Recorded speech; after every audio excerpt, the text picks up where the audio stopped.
Hi, I'm John Fitzgerald and welcome to this week's edition of Team Wealth Builders, and this is July 2014. And why I say that is June 30, end of financial year, so the numbers are in for real estate. What happened? What makes a difference? What matters? And I always start with that as in what matters, because it's like a funnel. Imagine a funnel coming into this small hole here, and that's what matters. And the funnel, the big end, is all the information out there. So what matters that has meaning to us? The number one thing that matters from my perspective is how the market's performed and what trend that is creating. The Australian property grew by 10.1% for the financial year. Good. But even better than that, we have a trend emerging. Sydney was 15.4%. That's double the year before, which was just over 7%.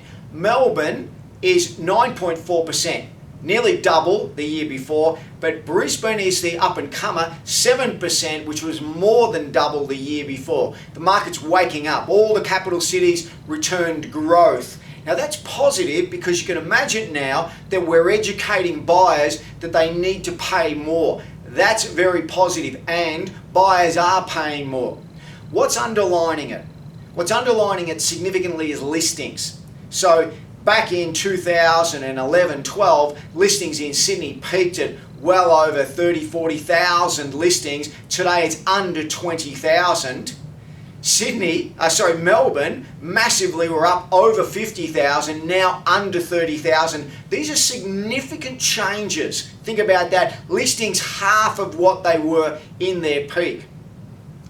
You often see when markets come out of a downturn, you often see a lot of properties come onto the market. What is that? It's retirees who haven't been able to sell their houses, who are now taking the opportunity of seeing that price list and being able to sell. The double whammy was the GFC. They saw their houses drop, but they saw their shares drop massively, so they couldn't even afford to retire. And there's nearly 5,000 retirees a week, or people a week, turning 65, and a massive 80% of them own their own home outright.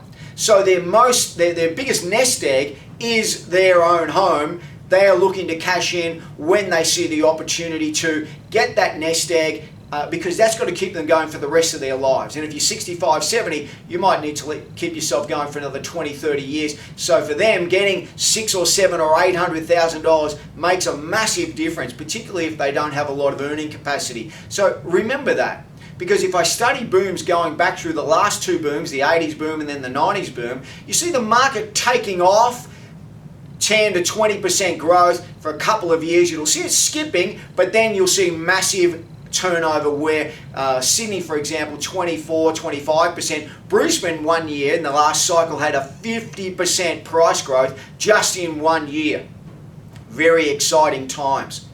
I talk about all of this because I talk about demand supply, but there's two things that I just can't give you any data on.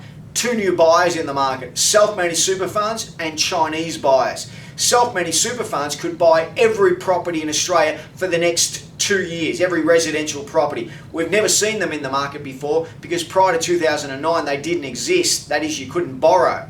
But the second one is Chinese. Now this is the big one. In 2013 they were buying around 550 properties a month. This year they're buying over 1,200 properties a month. That is a significant trajectory, which, as I said, we've never seen before. They're buying nearly 40% of all new stock in Melbourne and Sydney and soon Brisbane. These are massive numbers. Don't let it pass you by. Say, oh, John, yeah, no, you keep on saying the markets. No, guys, I'm telling you, the market has recorded this growth. Not is going to, has recorded this growth. But better than that, the growth is double the growth the year before, particularly in some of the key capital cities. So be aware of that. Listings are half, and we have two new buyers coming to the market. But get this, main buyer, being Chinese, that is more than doubled. This is significant, really, really significant, and it's what I think is going to rename this the biggest boom in Australian history. Enjoy it, and enjoy the growth. You're going to see 4 or 5 years. Probably better to buy at this end of the growth than that end, as you can imagine. Particularly if you're getting 15-20% growth, you're seeing, as you saw in Sydney, prices rising by 150,000 in 1 year. Very exciting times. It's our time. It's your window that we have. This is the cycle. Thanks for listening to me.